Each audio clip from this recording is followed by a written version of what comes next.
we don't really believe these girls. These girls' lifestyle choices contributed to that. So you're not really a victim, are you? Because you brought this upon yourself. They wanted to be loved. They wanted attention, and that attention was what they thought was love. I can't go in the bathroom unless someone's guarding the outside, because I've been in bathrooms before where men bathed me and then they raped me. Have you spoken to many victims of the Rochdale rape gangs? I've spoken to quite a few over the last few years, and I've worked professionally with one or two of them as well. Stories are harrowing. There was one of the original Rochdale girls. My charity worked with about 10 years ago. We were trying to get a job. She left Rochdale, escaped to Manchester, and that's when my charity started working with her. We tried to get her a job, and then one day she disappeared, and then we bumped into her again 2-3 years later, and she was homeless in the city centre. And this is how sad it is. She was at one of the hostels to have something to eat and have a shower because she smelt.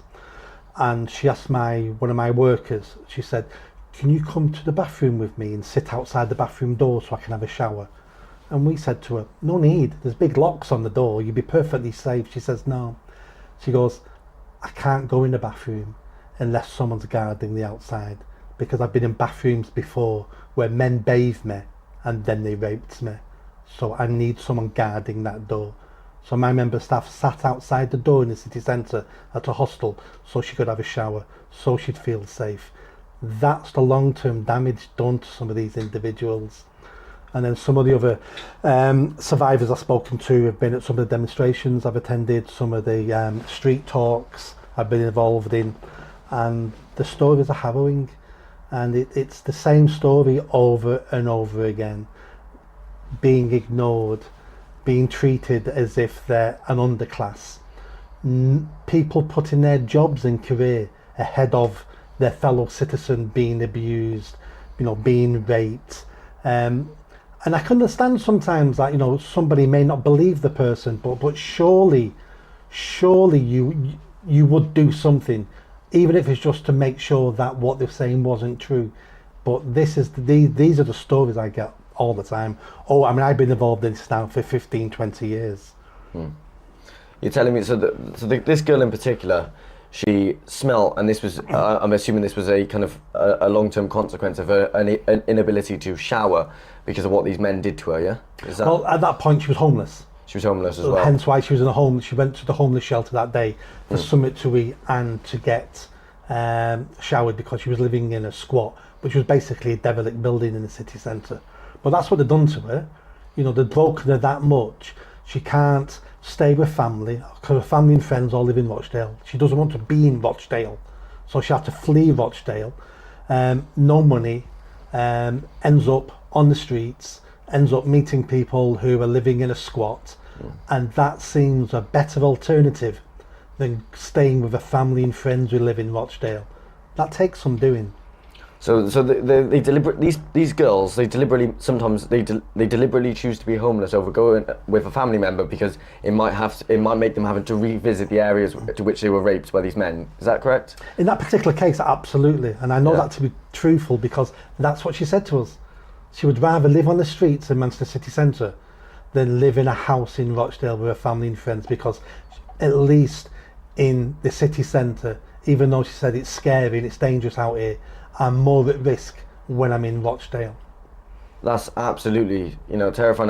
When I was doing the research for this project, I was looking online at some of the stories of what these men did to these girls, and honestly, I'm not somebody who breaks down often, but these wanted to make me break down, and to hear them come from someone else who dealt with it, I don't know how I would have been able to do that. It's absolutely harrowing and horrifying what these men did to these girls. And this kind of brings me on to what you've said there kind of brings me on to my next questions. I mean, what are the horror stories to which you can tell us have you heard from some of these girls who have been raped and, raped and groomed and injected with drugs by these men? Yeah, I've dealt with several dozen young people who have been victims of child sexual exploitation. Not all of them, most of them weren't connected to the grooming gangs, but they all suffer the same. And the golden thread that goes through all these young people, is they wanted to be loved. They wanted attention, and that attention was what they thought was love. And that can come from a poor childhood, poor parenting. There's lots of reasons why a child feels like that. There was a 12-year-old girl we worked with, and she was 12, she looked 12, and she had 7 sexual partners at 12 years old. 7 sexual partners at 12 years old. And what she'd realised is, and she came from a single parent household, her mum had a different boyfriend every couple of months. And she learnt by the age of 12 that how you get attention and love is by having boyfriends and letting boys and men do whatever they want to you, and that's love. And hence why she got herself in that situation, and to be abused. So this is more than just evil Pakistani Muslim men. It's an indictment on our whole society, that we allow our children to be brought up with a lack of love, a lack of attention, a lack of self-respect, that they've got to allow themselves to be abused because they think that's love. How we've damaged our children in this country, I don't know how we did it, but we've done it. There's so many children who are quite willing to be abused at the time because they think that's a loving relationship. Do you think this even extends into adult promiscuity? Because we've seen with adult porn stars like Bonnie Blue, who slept with, I think it's 1,027 men in 12 hours or something stupid like that. Then you had Lily Phillips, who slept with 100 men in a couple of hours or something. And they, I mean, even after Lily Phillips was in tears, she was dissociated, and to them it's, and that's obviously a trauma response. Do you think that even adult promiscuity has something to do with the lack of attention and love, or the attention seeking, not attention seeking, but the fact that person in particular wants love and attention, and that's how they think they get it, by allowing themselves to be abused? Because even consensually, sleeping with 1,027 men in 12 hours is still abuse. It's self-abuse. It's like cutting your arms. It's like starving yourself. It's still abuse. Even if your tyrant is yourself, it's still tyranny that you're living under. Absolutely. It all comes from the breakdown of the family post Second World War. It's about not having men and fathers at home, because we think that's a detriment to boys. It's also a detriment to girls. The lessons girls learn by having a father at home is they get to see what a decent man looks like, what a decent husband does for his wife, that there is no violence, that's a partnership. They get to see the loving exchanges. They get to see what real love looks like. But on top of that, we've got social media, we've got Hollywood, we've got TV that shows the complete opposite. It shows that to be a young, powerful woman, sleep around, dress like a hooker, dress like a pole dancer. That's how you're an empowered young woman these days. We keep sending the wrong messages because we keep thinking it's old-fashioned. All those values we've had for thousands of years, suddenly we class as old-fashioned. And we wonder why our girls and boys and our men and women in this country are failing. Over 5,000 men in this country kill themselves every year. 20% of British women are on antidepressants. Suicide rate in young people's high. Self-harming in girls. The trans ideology in young girls is out of control. We're damaging our children all the time. And then you wonder why we have sexual predators who then see these vulnerable, damaged children and go, easy meat there. All I've got to do is buy them a KFC and they think I'm a god. And that's why these perverted men are getting away with it and are getting access, because we don't protect our children anymore. That's what a father should do. We have a father in the home because that's a message to everybody else in the community that there's a protector in this house.